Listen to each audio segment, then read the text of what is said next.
ชีวิตคือการศึกษาวันนี้เปิดเรียนวันแรกครับเรามาดูกันซิว่านักเรียนจะมีใครมาเรียนบ้างพบกับนักเรียนคนแรกเลยครับ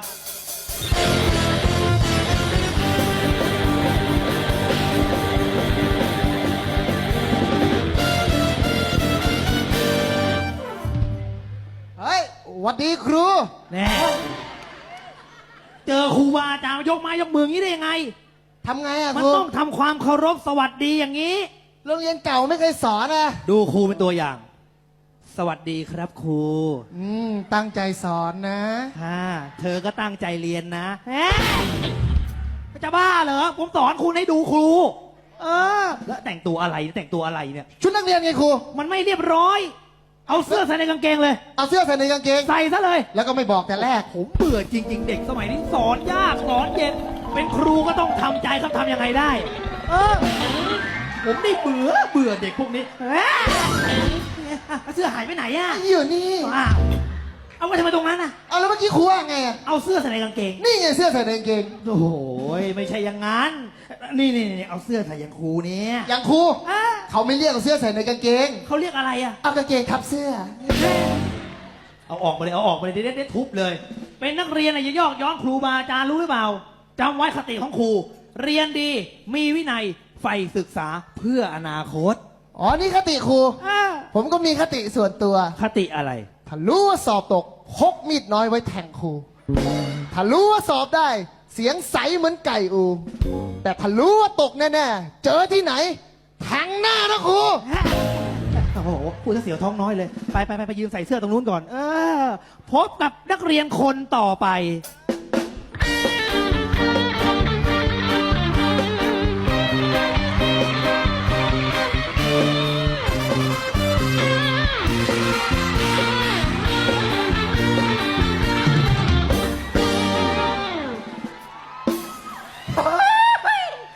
เสาศิลาเป็ดศอกตอกเป็นหลัก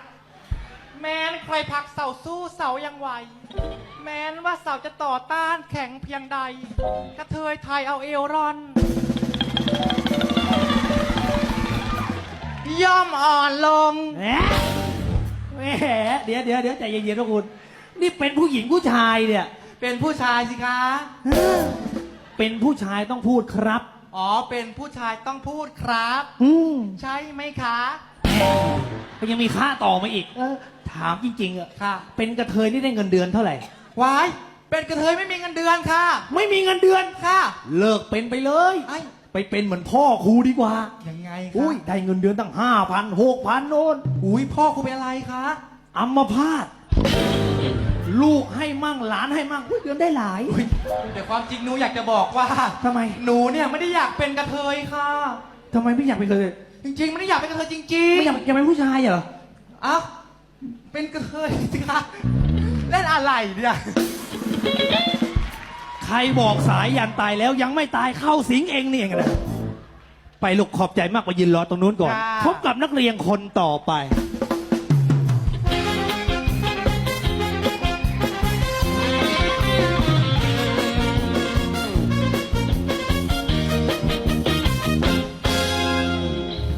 โอ้สวัสดีจ้าโอ้โห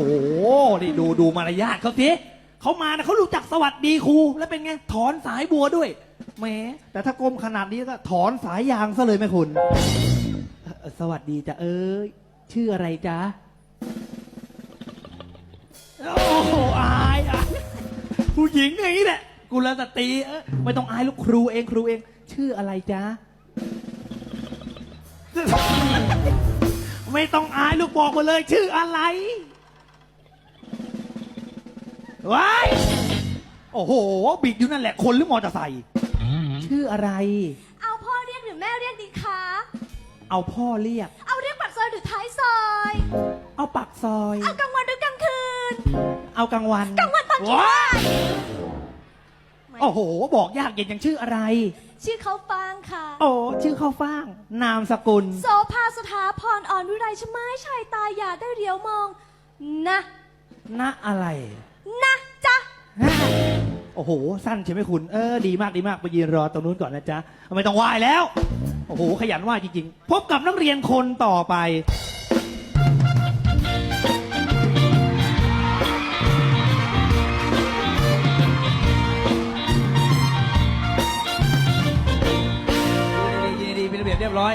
เป็นนักเรียนนะต้องรู้จักระเบียบ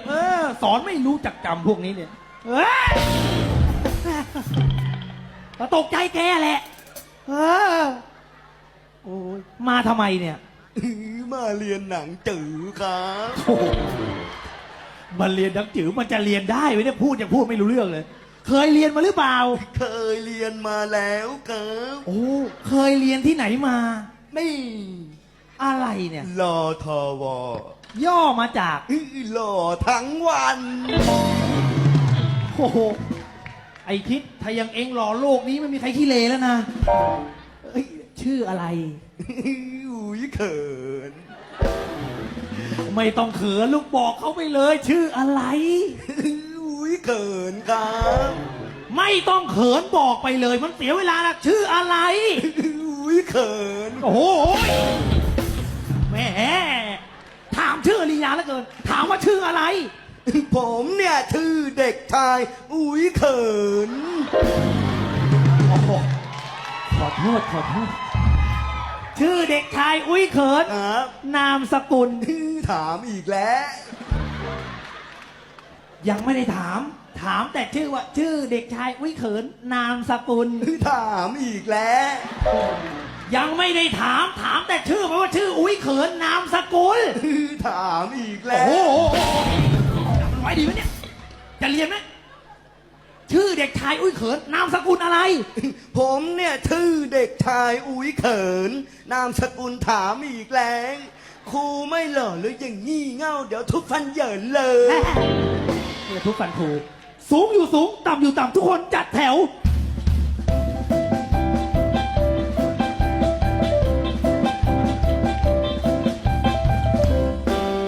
ดีมากทุกคน ครูอยากจะรู้ว่าวันนี้นักเรียนของเรามากี่คน หัวแถวนับ 1 สาม จริง โอ้ยนี่มีแรงก็ไม่รู้ว่าเนี่ย กินข้าวมาหรือยัง นับให้มันกระฉับกระเฉงแบบทหารไปหรือเปล่า นับไงครู ดูครูเป็นตัวอย่าง1 2 3 4 1 2 3 4 1 2 3 4นับ 1 2 3 4 1 2 3 4 1 2 3 4 อะไรแม่คนอื่นเขานับบ้าง โอ้โห นับ 1 สอง สาม จริง นับคนนี้ สอง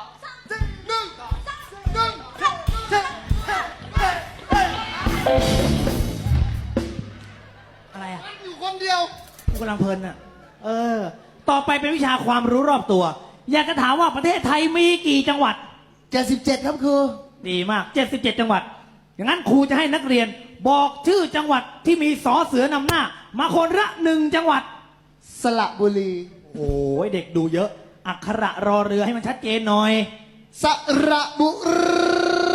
รี เอ้ยใช่ได้สริงห์บุรีเอ้ยสิงห์บุรีมันมีรอเรือที่ไหนแล้ว สิงห์ไม่มีรอเรือ ไม่มี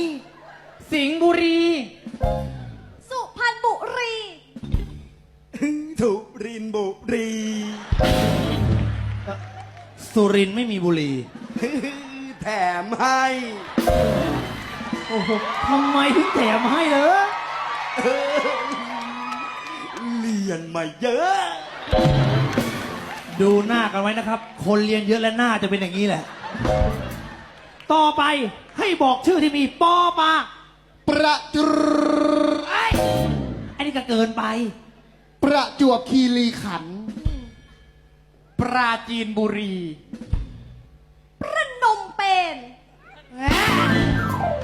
เอาในประเทศไทยก็พอ เอาไปสักไกลใช่ไหมคุณ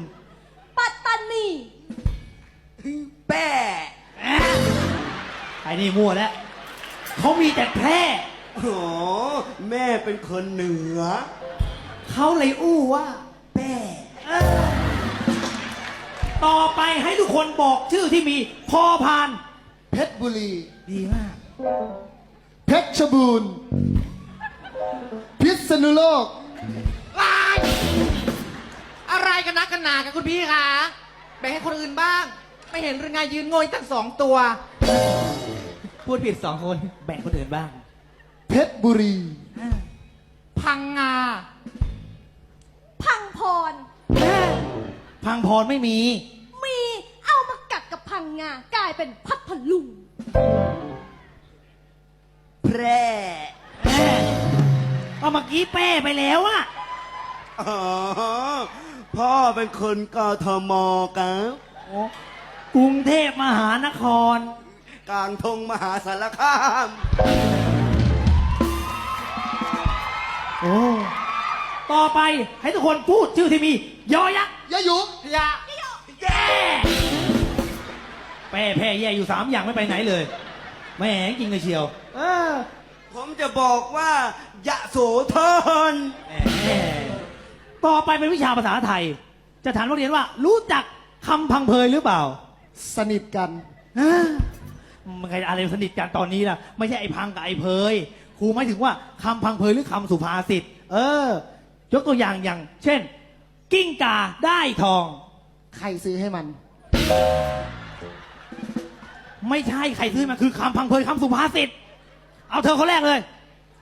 อยู่บ้านท่านอย่านิ่งดูดาย เปิดกังนำสไตล์ให้ลูกท่านเต้น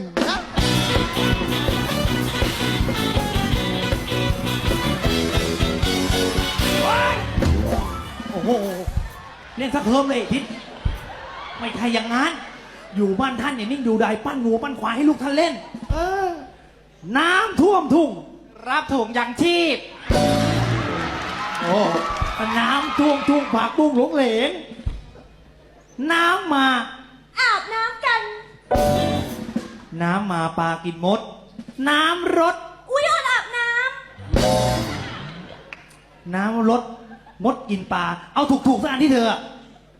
น้ำขึ้น ำให้รีบตัก ใช่ได้ เห็นช้างขี้ ให้รีบตัก ก็จะไปตัก เห็นช้างขี้อย่าขี้ตามช้าง โอ้ก็มันถกกระปรกนี่ครู เห็นครก เหนื่อย เห็นครกขึ้นภูเขา ตำน้ำพริก เผ็ดเผ็ด ตำน้ำพริกละลายแม่น้ ละลายทำไมล่ะคะครูมีอยู่นิดเดียวเดี๋ยวก็กินกันไม่พอหรอก ำแน่